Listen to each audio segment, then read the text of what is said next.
SSC CGL को लेकर आज बोकारो के 64 विभिन्न परीक्षा सेंटरों में आए परीक्षार्थी परीक्षा देने के लिए पहुंचे। राज्य सरकार के गृह विभाग ने निष्पक्ष एग्जाम करने को लेकर पूरी तरह से इंटरनेट सेवा बंद कर दी, जिसमें ब्रॉडबैंड सेवा को अलग रखा गया। सुबह से ही केंद्रों में परीक्षार्थियों की भीड़ देखी गई। सरकार के इंटरनेट बंद करने के फैसले का छात्रों ने स्वागत किया है और कहा है कि व्हाट्सएप के जरिए पेपर लीक होने से बार बार परीक्षा देने की समस्या उत्पन्न होती थी। ऐसे में सरकार ने जो ये प्रयास किया है वो सराहनीय है और सभी एग्जाम में इस तरह की व्यवस्था को लागू किया जाना चाहिए। छात्रों ने सीट की संख्या भी बढ़ाने की मांग सरकार से की है और कहा है कि शिक्षक नियुक्ति छोड़कर सभी नियुक्ति में संख्या काफी कम है, जबकि इस परीक्षा में 6 लाख से अधिक परीक्षार्थी भाग ले रहे हैं।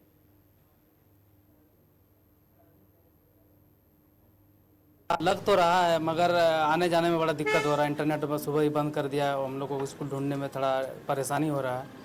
बाकी लग तो रहा है कि बढ़िया होगा इस बार, क्योंकि इंटरनेट बंद होने के कारण ही क्वेश्चन जो लीक होता है वो व्हाट्सअप नहीं हो पाएगा और न ही ईमेल के द्वारा ही किसी को भेजा जा सकता है। ये तो बहुत ही निंदनीय है कि ये पेपर लीक हो जाने के कारण हम लोग का एग्ज़ाम कैंसिल हो जा रहा है बार बार, और हम लोग का एज भी बढ़ जा रहा है, उसके कारण आप फिर दोबारा भर नहीं पाएंगे। ये बहुत ही दुखद बात है कि हम लोग इतना ज़ोरदार तैयारी करते हैं और फिर बाद में जब सुनने को मिलता है कि एग्ज़ाम कैंसिल हो गया तो बहुत ज़्यादा मतलब मन में दुख होता है। हाँ बिल्कुल, देखिए ये इंटरनेट बंद होना ये मैं सरकार का एक अच्छा कदम मानता हूँ और मैं ऐसा मानता हूँ कि इससे लोगों को थोड़ी परेशानी तो होती है, पर आज इंटरनेट का युग आ गया है, लोग व्हाट्सएप पे किसी चीज़ को तुरंत फॉरवर्ड कर देते हैं, तो ये मैं सरकार का अच्छा कदम मानता हूँ। और मैं ये मानता हूँ कि हर एग्ज़ाम को इसी तरह चुस्त और मुस्तैदी के साथ लिया जाना चाहिए, ताकि जो पढ़ने वाले बच्चे हैं उनके हाथ निराशा ना लगे। सरकार को ये बताना चाहता हूँ कि संख्या भी बढ़नी चाहिए। अदर स्टेट में बहुत ज़्यादा वैकेंसी एक बार में दी जाती है, पर झारखंड जैसे स्टेट में चाहे वो जेपीएससी हो या जेएसएससी हो, एक अगर शिक्षक। शहर के मेडिकल कॉलेज के इमरजेंसी वार्ड में परिजनों ने उस समय हंगामा काट दिया जब संदिग्ध परिस्थितियों में लाई गई महिला की मौत हो गई। वहीं डॉक्टरों ने शव को पोस्टमार्टम के लिए मोर्चरी में रखने की बात कही थी, लेकिन पुलिस देखती रही और परिजन शव लेकर फरार हो गए। इस दौरान पूरे परिसर में हंगामा होता रहा।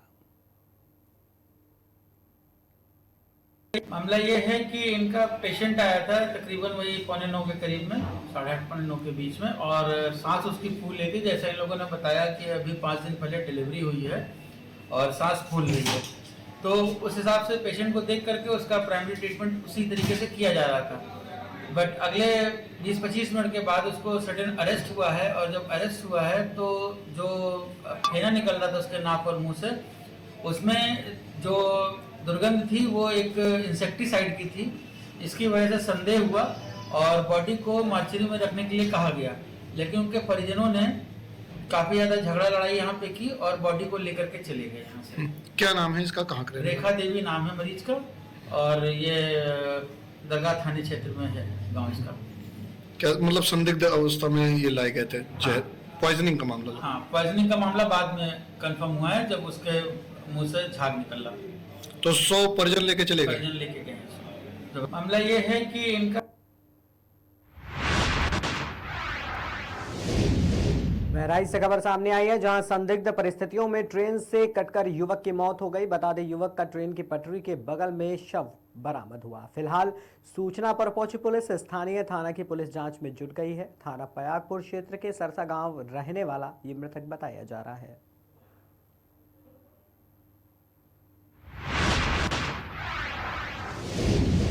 सूरत शहर के पूना विस्तार अर्चना विद्या स्कूल के पास विश्व शांति दिवस के अवसर पर जन मंगल कल्याण सेवा चैरिटेबल ट्रस्ट और सूरत शहर पुलिस द्वारा नो ड्रग्स ड्राइव और साइबर संजीवनी जन जागृति को लेकर कार्यक्रम का आयोजन किया गया। वहीं मुख्य अतिथि के रूप में सूरत जिला पुलिस आयुक्त अनुपम सिंह गहलोत मौजूद रहे। संस्था द्वारा पुलिस कमिश्नर को शॉल और मेमेंटो से सम्मानित किया गया। साथ ही मंच पर विराजमान सभी महानुभावों का भी स्वागत सम्मान किया गया। कार्यक्रम के दौरान बड़ी संख्या में स्कूल के विद्यार्थी और आसपास की जनता मौजूद रही। जन मंगल कल्याण ट्रस्ट की तरफ से आज ये एक मुहिम जो है नशा मुक्ति अपना जो सूरत रहे, और साथों साथ जो साइबर संजीवनी साइबर क्राइम से बढ़ते हुए अपराधों से कैसे सुरक्षित रखा जाए, इसको लोग अपने बच्चों का एक कार्यक्रम किया गया जो है, ये अवधेश मिश्रा जी उनकी पूरी टीम ने ये कार्यक्रम आयोजित किया। बच्चों में जनरली क्या तो बहुत सारी चीज़ें होती हैं कि एक्शन लेना, पकड़ना, लोगों को जो नशा मुक्त करना और साथों साथ अवेयरनेस भी लाना कि जिससे इसमें कोई पड़े नहीं। तो ये आज जो बच्चे हैं, ये अपने छोटे बच्चे, इनके मानस पटल पे जितना अच्छी चीज़ें बताई जाएँ उतना चीज़ बच्चे ध्यान रखते हैं। तो उसी को लेकर जो है कि नशे से कैसे दूर रहा जाए, उसके लिए आप देख सकते हैं बच्चों ने बहुत अच्छे अच्छे ड्राइंग कंपटीशन किया, इन्होंने अलग अलग थीम ऊपर बनाया जो है, ये बहुत अच्छी बात है। बच्चों में इतनी अवेयरनेस है, इन बच्चों के थ्रू आगे चल के बच्चे इनसे दूर तो रहेंगे, इनके जो कोई भी जानने वाला उसको भी लोग टकोर कर सकते हैं, भाई सबसे अपने को दूर रहना चाहिए। तो ये एक ऐसा काम है जो कंटिन्यूस लड़ने वाला काम है, एक दिन का ही काम नहीं तुरंत तुरंत पूरा हो जाएगा। ये कंटिन्यूस हम सभी को मिलकर लड़ना है कि इससे हम लोग दूर रखना, खुद को दूर रखना है और साथों साथ जो हमारे सगा संबंधी दोस्त यार मित्र उनको भी दूर रखने के लिए ये कार्यक्रम है। तो ऐसे ही कार्यक्रमों से अवेयरनेस के साथ आती है, बाकी तो जो एक्शन लेना है, जो पकड़ना है, वो सब तो चलेगा ही और चलता भी रहेगा जो है। तो एक ये सबसे अच्छी बात है। दूसरा बात, अभी हम लोग यही देख रहे हैं छोटे बच्चे हमारे जो मोबाइल इंटरनेट का इतना यूज़ करते हैं, और इंटरनेट का ऐसा माध्यम है कि जरूरी भी है तो साथ साथ दूसरा भी है।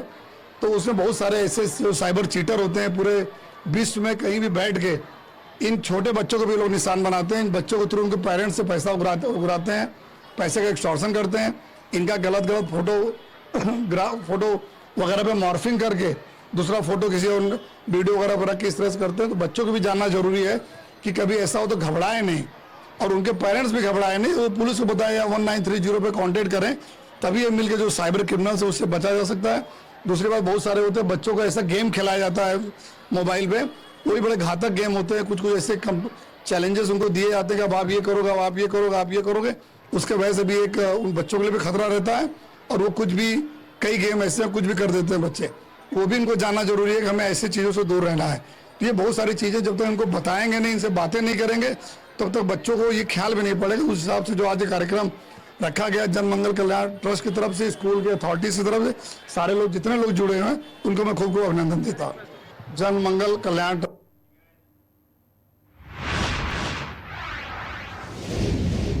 मानिकपुर सतना मुख्य सड़क में बराह माफी गांव के पास अज्ञात वाहन की टक्कर से अज्ञात युवक की मौत हो गई। देर रात बराह माफी मुख्य सड़क में घूम रहे मानसिक रूप से विक्षिप्त व्यक्ति को अज्ञात वाहन ने टक्कर मार दी, जिससे वो सड़क पर ही गिर गया और उसके सर में गंभीर चोट और रक्तस्राव के बाद उसकी मौके पर ही मौत हो गई। थाना मानिकपुर पुलिस ने शव को अपने कब्जे में लेकर पंचनामा भर जिला चीरघर भेज दिया है। पुलिस के अनुसार अज्ञात युवक की उम्र लगभग 35 वर्ष आंकी गई है।